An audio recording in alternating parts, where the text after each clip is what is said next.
तो अब आपको सीधा लिए चलते हैं लखनऊ, जहां सीएम योगी आदित्यनाथ एक कार्यक्रम को संबोधित कर रहे हैं,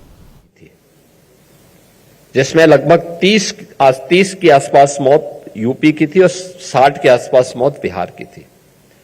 मैंने तत्काल बैठक ली यहां पे, एनडीआरएफ, एसडीआरएफ, एसडीएमए और भारतीय मौसम विज्ञान विभाग को भी मैंने इसके साथ जोड़ा और मैंने उनको बोला, मैंने कभी मुझे बताओ कि आखिर ये जो मौतें हो रही हैं कौन इसको रोकेगा? टेक्नोलॉजी से क्या संभव नहीं रोका जा सके? तो उन्होंने कहा संभव है, हम इस तकनीक को देने को, हमारे पास तकनीक है, हम इसके बारे में ये भी करते हैं।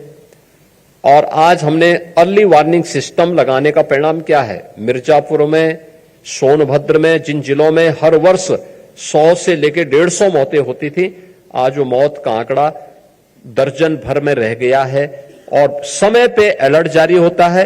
हां, अगर मौतें होती तो उसका कारण क्या है? लोकल स्तर पर लापरवाही, व्यक्ति ही अलर्ट नहीं है, वो जानबूझ करके बाहर जा रहा है, जानबूझ करके खुले में रह रहा है, जानबूझ करके वह अपने पशुओं को सुरक्षित स्थान पर नहीं पहुंचा रहा है।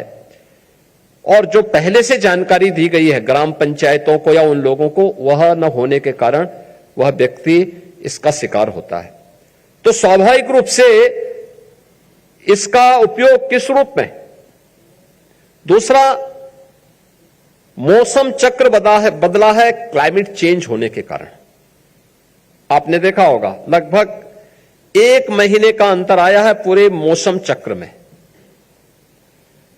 इसका प्रभाव क्या है?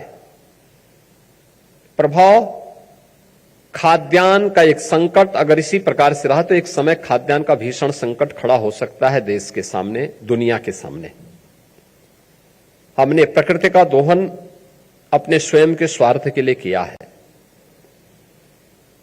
प्रकृति के साथ जो व्यवहार हम सबका होना चाहिए था कि माता भूमि पुत्रोहम पृथिव्या का, उससे हम विमुख हुए तो प्रकृति हमसे विमुख होती हुई दिखाई देती है।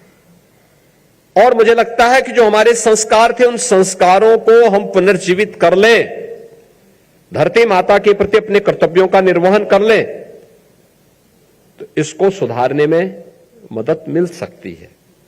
लेकिन कम से कम आज के दिन पे मौसम विभाग की जानकारी समय पे हमें मिलने का परिणाम क्या है?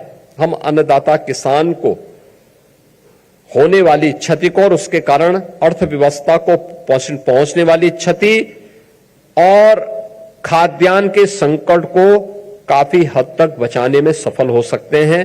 और यह भी मुझे लगता है कि हमारे लिए और आसान हो जाएगा जब यहां पे जब रीजनल सेंटर यहां पे मेट्रोलॉजी का प्रारंभ होगा तो उसका एक बड़ा लाभ उत्तर प्रदेश जैसे राज्य में होगा। उत्तर प्रदेश राज्य को मैं इसलिए भी महत्वपूर्ण मानता हूं